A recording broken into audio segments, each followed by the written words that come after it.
हे नेतृत्व करत स्वातंत्र्य लढ्यात त्यांचा अभ्यास केला तर मराठी पत्रकार सृष्टी किती मोठी आहे. बाळशास्त्री जांभेकर पासून आजपर्यंत त्यांनी पत्रकार म्हणून योगदान दिलं. त्यांचा हा गौरव आहे.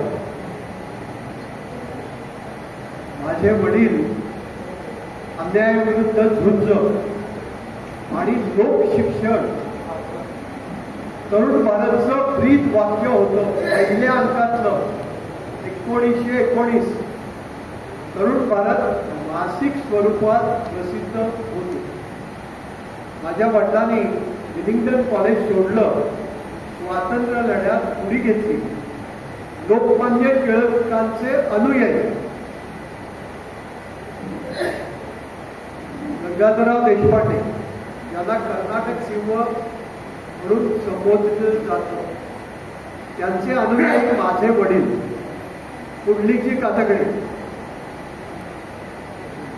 सहकारी गोविंदराव याळगी, शिवतराव याळगी यांनी तरुण भारत सुरू केला. भारत वैभव समाज नावाची संस्था कामगारांना शिक्षण द्यायचं, मोलमजुरी करणाऱ्यांना कामगारांना शिक्षण द्यायचं. त्यासाठी लायब्ररी चालवायची आणि स्वच्छतेची मोहीम राबवायची. भारत वैभव समाज नावाची संस्था 1918 मध्ये सुरू आणि त्याच्याच पुढची पायरी म्हणजे तरुण भारत मासिक स्वरूपात Willingdon college Sangli, Rajaram college, Oxford college आणि विल्सन कॉलेज यामध्ये वितरित केला जायचा. 3000 कॉपीज काढायला त्यावेळेस. आणि पुंडलिकजी कातगडे हात फिरवून त्यामध्ये हक्क काढायचे. त्यावेळेला खडतर परिस्थिती होती, पण देशाभिमान, ज्वाज्वल्य देशप्रेम यासाठी ही सगळी मंडळी कार्यरत होती. पुंडलिकजी कातगडे टिळकांचे लेखनिक होते. गांधीजींच्या आश्रमात 2 वर्ष होते, 3 वर्ष. काकासाहेब कालेलकरांच्या आश्रमात होते, विनोबा भावेंच्या आश्रमात होते. त्यांनी 25 पुस्तकं लिहिलेले आहेत. गंगाधरराव देशपांडे, गोविंदराव याळगी आणि त्यावेळेच्या स्वातंत्र्य लढ्याचा इतिहास ही पुस्तकं लिहिणारे पुंडलिकजी. गंगाधरराव देशपांडेंनी स्वातंत्र्य मिळाल्यानंतर काय देऊ, तुम्हाला बंगला देऊ का शेती देऊ, तर त्यांनी सांगितलं की मला पाय चेपायचे द्या. अशी तत्वनिष्ठ माणसं होती. गंगाधरराव देशपांडे कर्नाटकच्या बाजूनी मत दिलं म्हणून बेळगाव कर्नाटकात राहिलं. पुंडलिकजी कातगडे या विरुद्ध त्यांना पटलं नाही. सेनापती बापटांच्या बरोबर उपोषणाला बसण्यामध्ये त्यांचा पहिला वाटा होता. भारत चुंडणकर आणि साहेब. आज स्वातंत्र्य मिळालं. गोवा विमोचन समितीचे माझे वडील अध्यक्ष होते. गोवा सत्याग्रहांची सोय बेळगावमधनं सरहद्दीपर्यंत पोचवायची त्यांनी सोय केली. त्यांना राहण्याची सोय, जेवणाची सोय सगळं बघायला आणि गोवा स्वतंत्र झाला.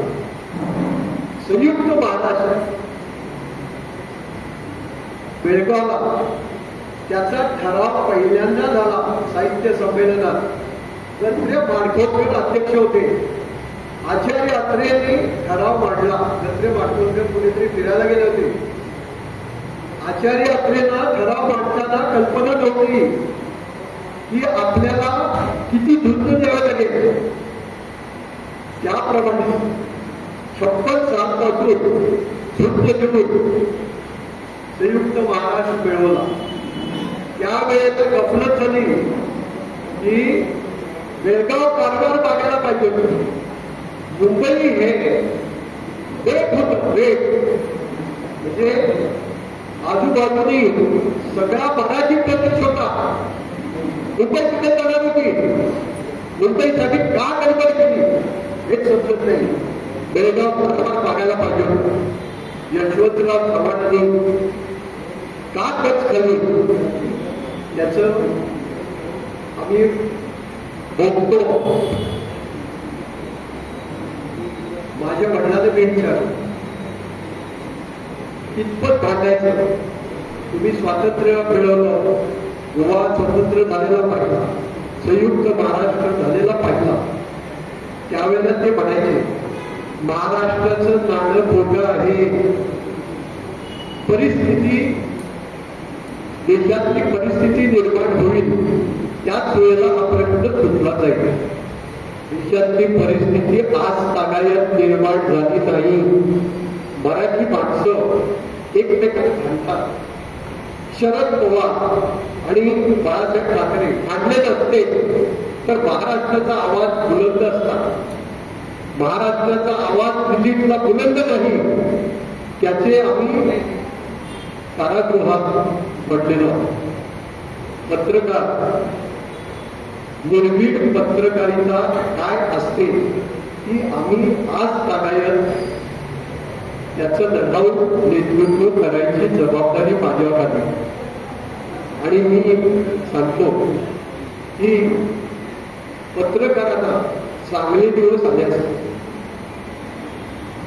सगळ्या मालकांनी ठरवलं की जाहिरातीवर लोक टाकायचं आणि किंमत कमी ठेवायची.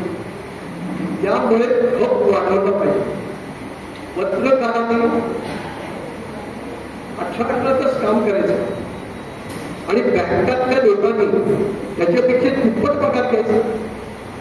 हे काय करू शकतो? यात मालकांची चूक आहे. स्वातंत्र्य लढ्यात मालकांचे पेपर आता ट्रस्टचे पेपर झाले आणि काय सांगावं. 1 रुपये टाइम्स ऑफ इंडिया विकला. त्यामुळे ह्या सगळ्या वृत्तपत्रांनी किमती कमी ठेवल्या. त्यामुळे पगार वाढले नाही. अपुऱ्या पगारामध्ये तुम्ही लोकांनी काम केलं. त्यामुळे समाज आज तुम्हाला गौरव ताकद असून कमी पगारात काम करायचं का? माझ्या भांडण्याला इतरांनी साथ दिली नाही. 1998 पासून दर्डा ज्या वेळेला INSचे प्रेसिडेंट झाले तेव्हापासून मी भांडण करतो. आज तागायत त्याला उत्तर दिलेलं नाही. त्यामुळे आमची हलाखीची परिस्थिती आहे. पत्रकारांची हलाखीची परिस्थिती यापुढे होऊ नये म्हणून